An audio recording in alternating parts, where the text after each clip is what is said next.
नमस्कार। टीवी 9 भारतवर्ष के digital platform पे आपका स्वागत है। बिहार में दूसरे चरण के मतदान से पहले एलजेपी ने एक नया नारा गढ़ा है। चिराग पासवान ने नारा दिया है, नीतीश कुआं तो तेजस्वी खाई, भाजपा लोजपा की सरकार बनाई। बिहार में नए नारे गढ़े जा रहे हैं। वोटर्स को लुभाने के लिए रैलियों में धुआंधार भाषण दिए जा रहे हैं। चुनाव प्रचार जोरों पर है। बिहार में कैसी राजनीतिक संभावना बन रही है, वहाँ के वोटर्स का मूड क्या है, इन सारे सवालों के जवाब के लिए हम सीधे बिहार से बात करेंगे पंकज कुमार से। पंकज कुमार काफ़ी दिनों से बिहार के दौरे पे हैं। वो वहाँ के कई इलाकों का दौरा कर चुके हैं, लोगों से बातचीत की है, वहाँ की जनता की नब्ज टटोलने की कोशिश की है। तो सीधे पंकज जी से बात करते हैं। पंकज जी, बिहार में आपने नए नारे के बारे में सुना होगा। चिराग पासवान कह रहे हैं, नीतीश कुआं तो तेजस्वी खाई। एलजेपी के जो नेता हैं वो अब बीजेपी के साथ सरकार बनाने का काफ़ी पहले से ऐलान कर रहे हैं, जबकि बीजेपी के नेता अपने भाषणों में, रैलियों में जो भाषण दे रहे हैं उसमें ये कह रहे हैं कि एलजेपी एक वोट कटवा पार्टी है। आप वहाँ के हालात को बेहतर तरीके से समझ रहे हैं, वहाँ के लोगों से मिल रहे हैं, जनता से राय जानने की कोशिश कर रहे हैं। ऐसे में आपको क्या लगता है, इस पूरे चुनाव में एलजेपी की भूमिका क्या रहने वाली है? क्या सही में वो एक वोट कटवा पार्टी होगी या कुछ बड़ी सीटें जीत कर वो लोगों को चौंका सकती है? किन सीटों पे मुकाबला टफ देने वाली है एलजेपी? एलजेपी के बारे में, एलजेपी के जो जो नतीजे होंगे वो किस तरफ जाएंगे, इस बारे में आपकी क्या राय है? देखिए विवेक जी, आपका सवाल बहुत दिलचस्प है और मैं आपको ये बताना चाहूँगा कि जहाँ तक एलजेपी का सवाल है, एनडीए के तमाम बड़े नेता एलजेपी को वोट कटवा कह रहे हैं, लोजपा को बता रहे हैं कि ये वोट कटवा पार्टी है। ये बात सच है। एनडीए के तमाम बड़े नेता, अगर मैं बेगूसराय में हूँ, कुछ 2 दिन पहले यहाँ पर सभा हुई थी और उसमें गिरिराज सिंह मौजूद थे, जेपी नड्डा मौजूद थे, वित्त राज्य मंत्री अनुराग ठाकुर मौजूद थे और प्रदेश के कृषि मंत्री प्रेम कुमार भी मौजूद थे। इन तमाम लोगों का मैंने भाषण सुना, डायरेक्ट उनसे इंटरैक्ट किया। उनका साफ तौर पर कहना था कि एलजेपी हर तरीके से एनडीए को नुकसान पहुंचा रही है और अगर चिराग ऐसा दावा कर रहे हैं कि लोजपा ही भाजपा है, तो आखिरकार चिराग लगातार कांग्रेस पार्टी पर आक्रमण हो, चाहे महागठबंधन पर आक्रमण हो या आरजेडी की बात करें, उस पर आक्रमण करने से क्यों बच रहे हैं? तो जाहिर तौर पर ये एनडीए का सवाल था, उनके बड़े नेता का सवाल था।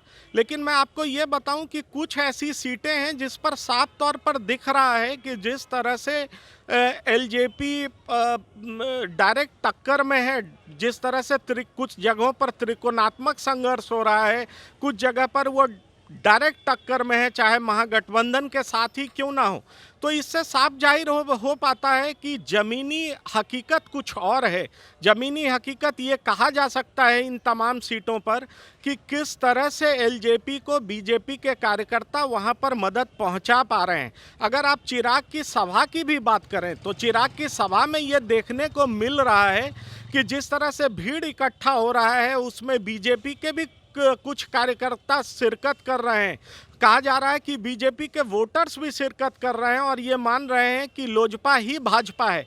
आखिरकार क्या इस तरह की भीड़ जो चिराग के सभा में आ रही है, अगर वोट में तब्दील होती है तो जाहिर तौर पर ये पुख्ता तौर पर इस पे मुहर लग जाएगा कि हाँ, बीजेपी के बहुत सारे मतदाताओं ने लोजपा को वोट किया है। लेकिन फिलहाल आप कुछ बड़े सीटों का नाम लें जहाँ पर एलजेपी के बड़े नेताओं ने, जहाँ पर बीजेपी के पहले के नेता जो एलजेपी का दामन जिन्होंने थामा और फिर एलजेपी के टिकट पर चुनाव लड़ रहे हैं, तो वहां पर यह बताया जा रहा है कि वहां पर बीजेपी के कार्यकर्ताओं का मौन समर्थन है। जैसे राजेंद्र सिंह के सीट की बात करें, दिनारा की बात करें, या फिर उषा विद्यार्थी के पालीगंज की बात करें, या आप अगर तो ये ऐसे कई सारे सीट हैं, जैसे रामेश्वर चौरसिया के विधानसभा की बात करें, तो इन तमाम सीटों पर यह बताया जा रहा है कि बीजेपी के कई कार्यकर्ता अपनी पार्टी से नाराज होकर के, एनडीए से नाराज होकर के, और वो इन लोगों को समर्थन कर रहे हैं। लेकिन क्या जाहिर तौर पर मतदाताओं ने मन बना लिया है, ये तो मतदान के रिजल्ट के बाद ही पता चल पाएगा। लेकिन कई ऐसी सारी सीटें हैं विवेक जी, मैं आपको बताना चाहूँगा, चाहे बेगूसराय में मटिहानी का सीट हो, चाहे खगड़िया सदर हो जहां से रेणु कुशवाहा हैं, चाहे आप कांटी की बात करें जहां से विजय प्रसाद सिंह हैं, तो ये तमाम, जैसे सूरजगढ़ा की बात करें जहां पर अशोक कुमार सिंह हैं, तो ऐसी कई सारी सीटें हैं जिस पर ये कहा जा रहा है कि बीजेपी के कार्यकर्ता वहां पर ढीले पड़ रहे हैं, वो जेडीयू के समर्थन में जोरदार तरीके से नहीं दिख पा रहे हैं। और अगर मतदाता ने इस तरह का मन बना लिया तो जाहिर तौर पर इससे एनडीए का नुकसान होगा। और अगर एलजेपी के लिए अगर ये जीत में तब्दील होता है तो जाहिर तौर पर ये माना जाएगा। लेकिन जिस तरह से चिराग की सभा में भीड़ उत्पन्न हो रही है और जो प्रत्याशी लड़ रहे हैं इन तमाम सीटों पर, जिस तरह से उनको समर्थन मिल रहा है विवेक जी, तो ये बिल्कुल ये दिखाई पड़ रहा है कि बीजेपी के मतदाता कुछ हद तक, और ये क्या वाकई बहुत हद तक अगर ऐसा होता है तो जाहिर तौर पर ये सीट उनके पक्ष में जाएगा, तब ये कहा जा सकेगा कि हाँ बीजेपी के मतदाताओं ने ही उनको वोट दिया। लेकिन कार्यकर्ता की बात करें तो बहुत जगह पर ऐसा देखा जा रहा है कि कार्यकर्ता भी खुल करके इनके समर्थन में आ गए हैं। तो ज़मीनी हकीकत यही है विवेक। पंकज जी, तेजस्वी यादव बिहार में धुआंधार रैलियां कर रहे हैं। उन्होंने शनिवार को 19 रैलियां की, ये अपने आप में एक रिकॉर्ड है। इसके पहले कहा जा रहा था कि उनके पिता लालू यादव दिन भर में 16-17 रैलियां किया करते थे। तेजस्वी यादव बहुत ही मजे तरीके से सरकार पे हमले कर रहे हैं। एक सबसे बड़ी खास बात यह है कि उनके बयानों में किसी तरीके से विवाद नहीं हो रहा है। उनका बयान काफ़ी संयत होता है। पिछले दिनों जब नीतीश एक कदम आगे जाकर बयान देते हैं लालू परिवार के खिलाफ, उसका भी वो बड़ा ही सधा हुआ जवाब देते हैं और कहते हैं कि नीतीश का जो बयान है उसको भी आशीर्वाद के तौर पे वो लेते हैं। तो क्या माना जाए, एक तेजस्वी यादव जो हैं एक मैच्योर नेता की तरह उभर रहे हैं। इस चुनाव में उनकी बहुत बड़ी परीक्षा हुई है और आप उन्हें जनता के आधार पे कितने नंबर देते हैं, कितने बड़े नेता के तौर पे उभर रहे हैं तेजस्वी यादव?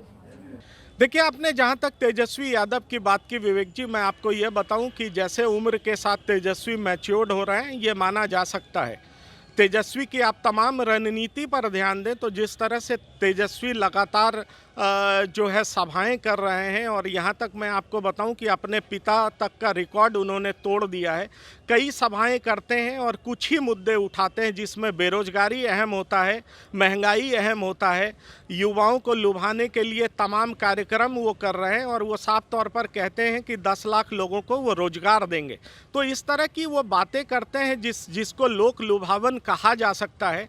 लेकिन मैं आपको बताऊं कि अगर पहले जिस तरह से पिछले चुनाव में देखा गया था, हल्की फुल्की बातें, फूहड़पन वाली बातें जिससे जो कि बैकफायर कर जाता था, जो कि आरजेडी को नुकसान पहुंचाता था, उस तरह की बातें इस बार तेजस्वी यादव की तरफ से नहीं सुनी गई है या उनके किसी नेता ने इस तरह का अभी तक बयान नहीं दिया है।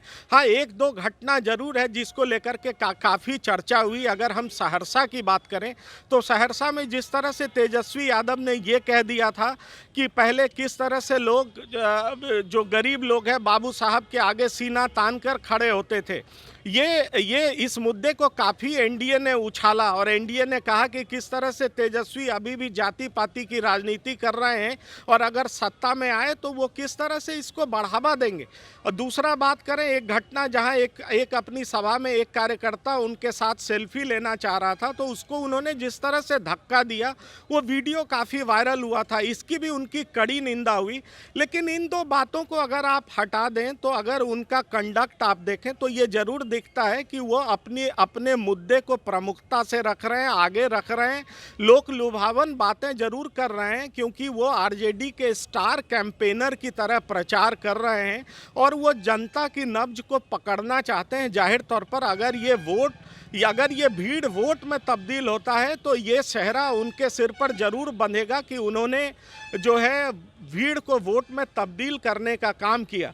विवेक, मैं आपको ये भी बताना चाहूँगा कि अभी जो एक आरजेडी की रणनीति ये दिखाई पड़ रही है कि जैसे ही प्रधानमंत्री का स्पीच खत्म हुआ कल, जो बिहार में तमाम जगहों पर प्रधानमंत्री ने सभाएं की, वहां पर काफ़ी ज़्यादा भीड़ उमड़ी थी। उसके बाद तुरंत तेजस्वी यादव ने प्रधानमंत्री ने जो आरोप लगाए उसका उन्होंने करारा जवाब दिया।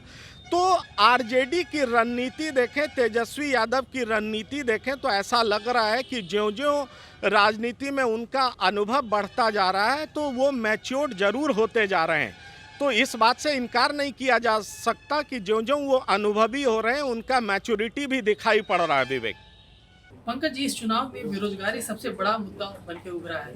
इस मुद्दे पे तेजस्वी को जो समर्थन हासिल है वो अपने आप में सारी कहानी बयां करता है। उनकी रैलियों में आने वाली भीड़ बता रही है कि इस मुद्दे को लोगों ने कितने हाथों हाथ लिया है। तो क्या माना जाए इस बार की वोटिंग जात पात से ऊपर उठकर होगी?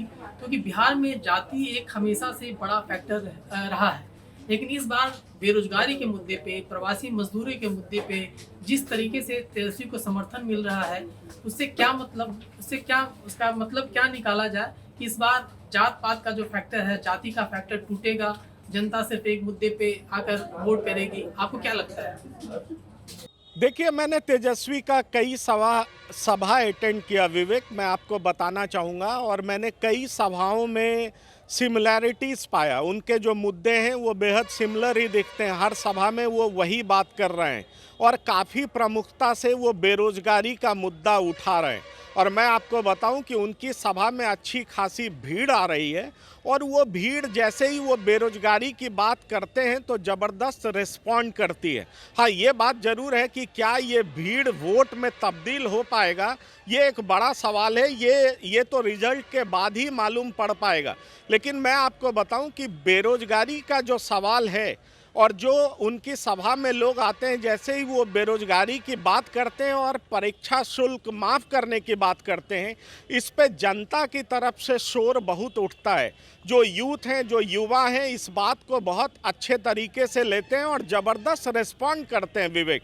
तो मैं आपको ये बताना चाहूँगा कि जनता का नब्ज जो है, अगर जाहिर तौर पर अगर तेजस्वी पकड़ने में कामयाब हो पा रहे हैं जैसा कि उनकी सभा में दिखाई पड़ रहा है, और अगर ये वोट में तब्दील होता है तो जाहिर तौर पर उन्हें बड़ी कामयाबी मिलने वाली है।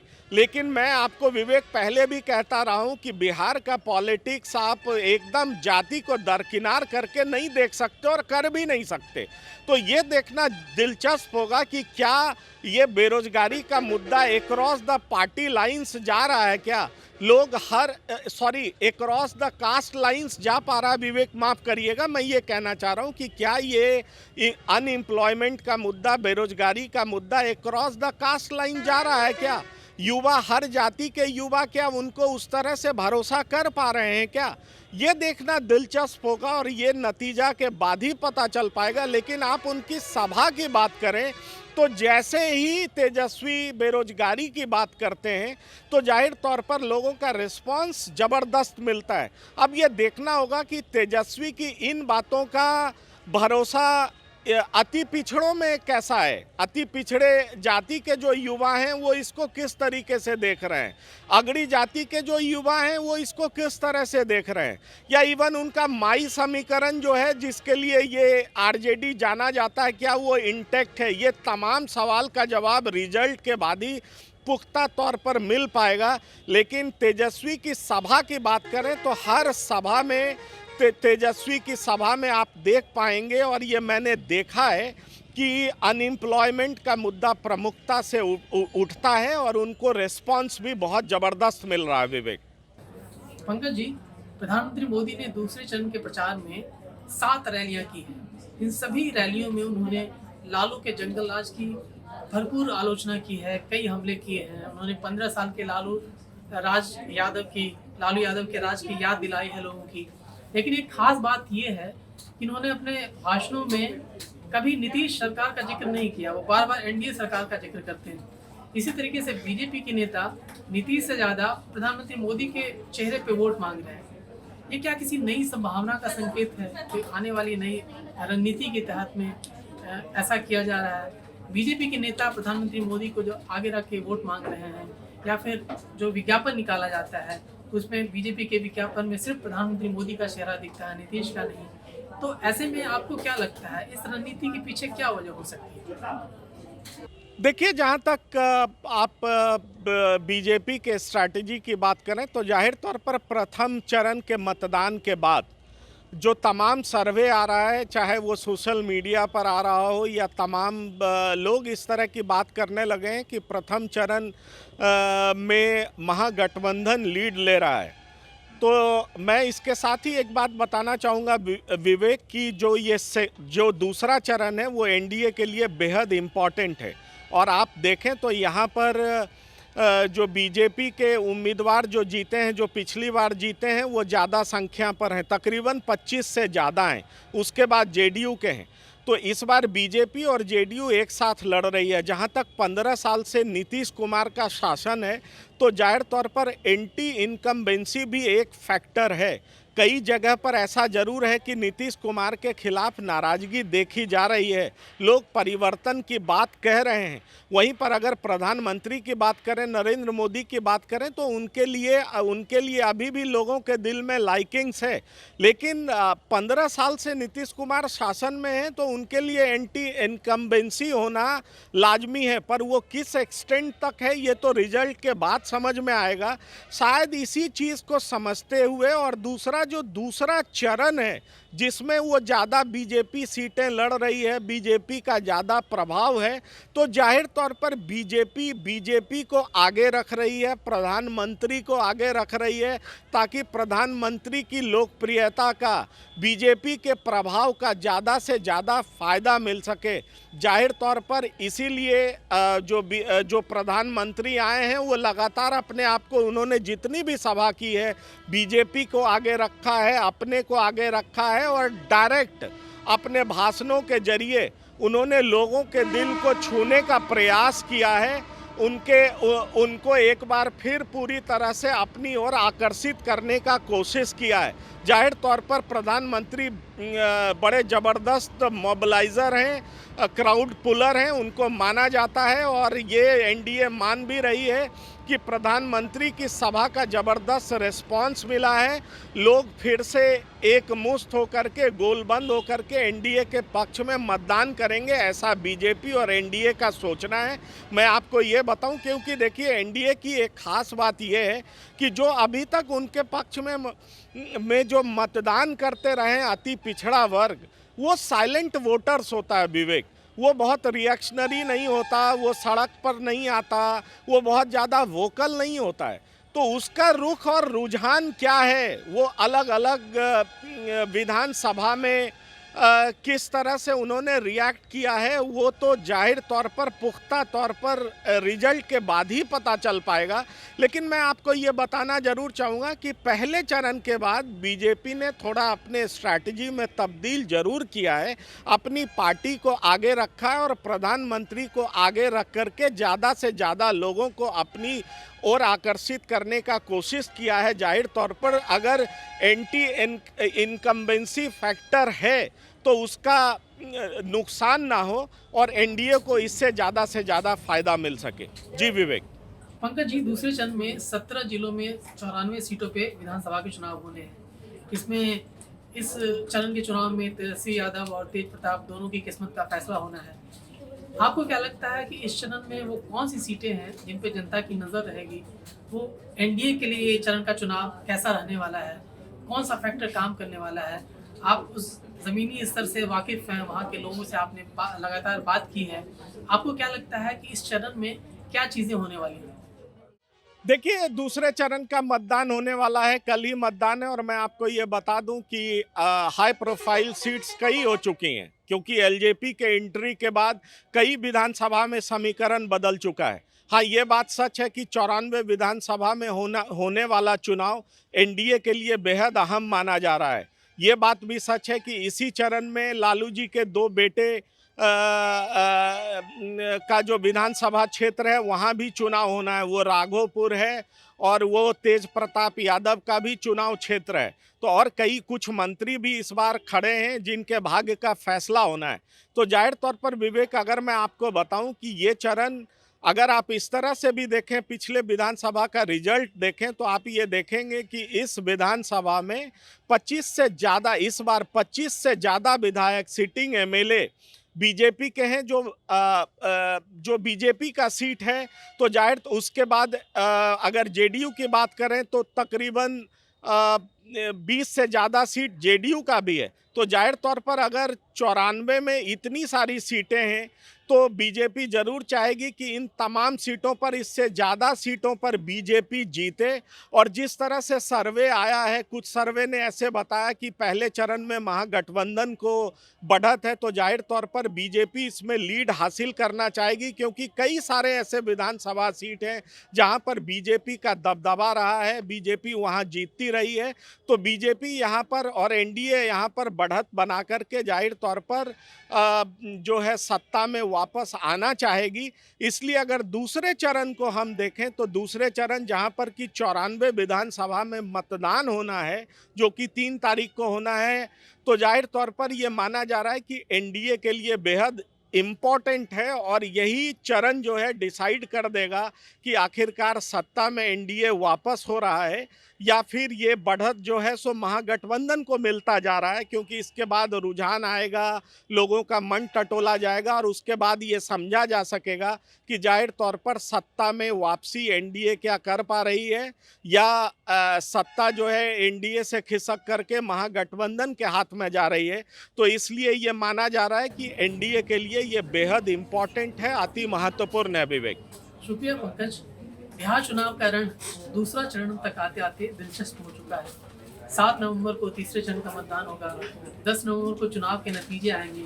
उसके पहले हम लोग बिहार के चुनाव की हर अपडेट लेकर आपके सामने हाजिर होंगे। बिहार चुनाव के हर रंग को आपको दिखाएंगे।